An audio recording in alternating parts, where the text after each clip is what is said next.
Welcome to the new moon in Taurus on May the 19th. We are officially out of eclipse season, although there probably could be a little bit of eclipse residual energy floating around. How was the energy for you? The eclipse did affect quite a few people. I did have quite a few conversations with others who were having a difficult time. More I found after the eclipse. I found after the lunar eclipse in Scorpio that we had on the 5th. I found that many people, myself included, were dealing with almost a post-eclipse hangover, if you will, something of an emotional purge that was starting to really come through after the lunar eclipse. So if it is resonating with you, and if you have been feeling a bit emotional, just observe and know that there is a lot of change that is happening within you. And I know that a lot of us felt it on some kind of level.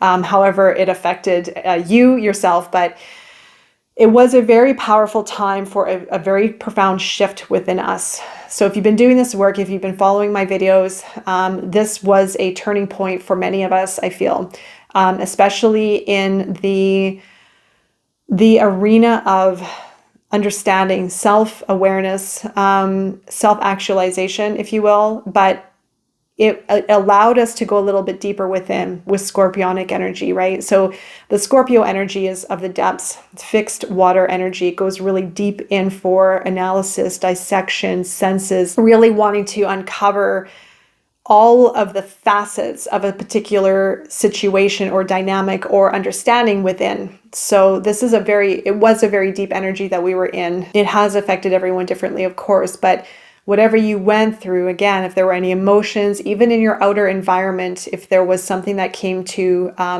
the forefront, some kind of maybe even conflict or difficult situation, it's there for a reason. And it's very important to look at that, not become affected by it and triggered by it, but observe it. What is that situation teaching you? What is this situation teaching you? The emotions, what's coming up to the surface? What is purging? What is releasing? It all is happening for a reason. And in this moment in time, we sometimes don't see what it's showing us. If it's a very difficult situation, for example, it's sometimes difficult to understand what this is showing us right now. If it is really hard to deal with, if it's really difficult. So it's very important to observe, to not go into it and become the difficulty of that situation, to observe it. You may have a day where you might feel emotional or might feel like you're going through a challenge, but it's there for observation and it's there for change to happen. So something is shifting and changing. We are now moving into the new moon in Taurus on May the 19th. We are in Taurus season, and I don't want to forget that we are in Taurus season. And this is really a great time to connect with your senses of pleasure in all areas of life. The body, nature, food, friends, even work, enjoying all aspects of life.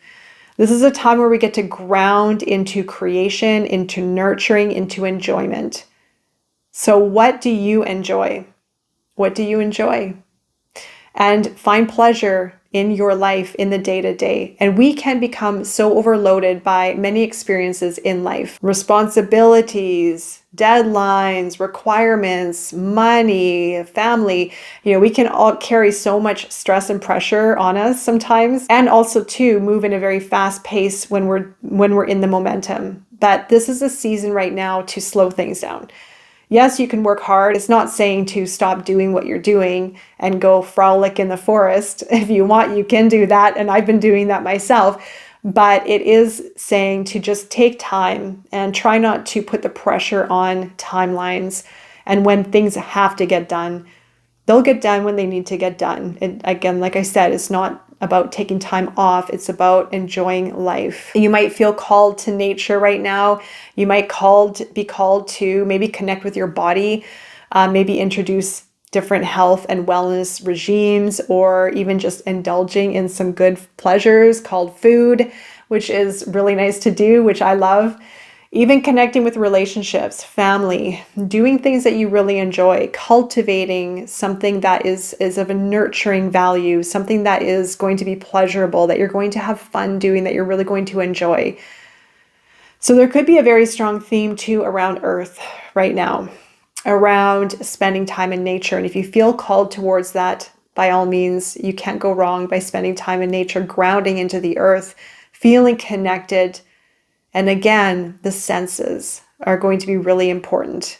Feeling the pleasures in life, the birds, the sun, the wind, enjoying it all, taking it all in. So we have the new moon in Taurus on the 19th. And if you caught my last video, I believe I was talking about the May prediction. The moon cycles have been thrown off just a little bit. Now we used to have, before when I was doing this last year, we used to have the new moons starting right at the start of that zodiac season. So the new moon in Taurus was before in the eclipse position where Aries just was. So the new moon in Taurus started off basically Taurus season. Now it's sort of flipped. The new moon in Taurus is going to be right before the sun in Gemini, right before Gemini season. So we're ending Taurus season with the new moon in Taurus. So regardless, we have a new moon where we can manifest again. We're back with our manifestation practices. In eclipse season, it was not a time of manifestation, and it was a time of change.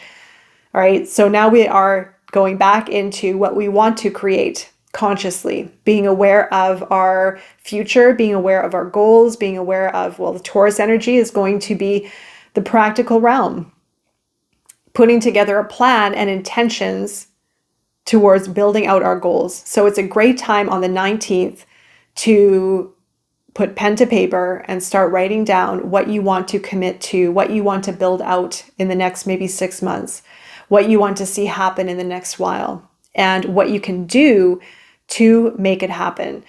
So it's part our intent, as above, so below, setting our intention into the universe, being clear with what we want, what we desire.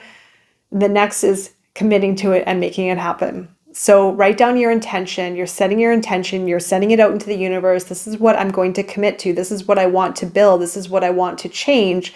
This is what I want to attract even.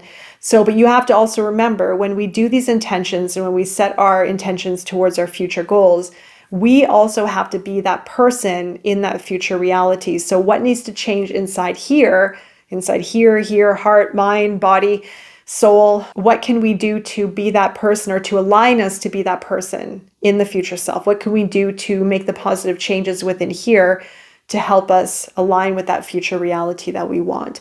So the more detailed you can be with this, the better. Take some time to observe within self, connect with your body, connect with all of the abilities that you have to create the success that you want. Remember, Taurus also has the connection with business, with finances, with long-term success and growth. But remember, it's all connected as well, right? So we all need to look at all the components within ourselves that can help us build the success that we desire. The 19th is also a karmic debt number, and this has two sides to it. The 19 is being able to learn to work with others, because it can be a very self-sufficient energy, but also it needs to understand its own use of power and be confident with itself, using the power in a way to maybe influence or lead in a positive way. But then the flip side is also being very aware of how oneself can be too isolated and on its own. So understanding the play within that energy could be coming into effect on that day. But mostly this new moon is all about intention setting and being really clear with what you want to create, who you want to be in your future reality, all in the practical realm, all to do with earth. So again, finances, your body, relationships, love, even family members, your home, greater success, greater abundance. But also don't forget to include the pleasures in life. What can you do to incorporate practices to slow things down a little bit, to cultivate, to enjoy life? And right after this new moon, we have Gemini season that's going to begin. So the energy is going to change. And I mentioned this in my May forecast that the later portion of May, the energy naturally is going to lift because we are going to be out of Mercury retrograde in Taurus. We also have Jupiter moving into Taurus. So the energy is naturally going to shift. It's actually going to, I feel, lighten up. It's going to be a little bit more exciting. It's going to be, there could be more opportunities coming in. So again, get really clear with the kind of intention that you are focusing on So whatever opportunities are going to come in, you're going to guide it towards your goals and your desires, and you're going to be able to bring it together to manifest accordingly. And if you're looking for additional guidance with your manifestation journey, do join me on Patreon on the Inner Circle, where we do work with the lunar cycles, where I offer guided meditations, and I am going to bring in a manifestation practice for us to work with this new moon. So if you are interested, the link is going to be below. Hope to see you there. Otherwise, I'm wishing you all the best with your manifestation journey and beyond. Until next time, I will be seeing you soon, and take care.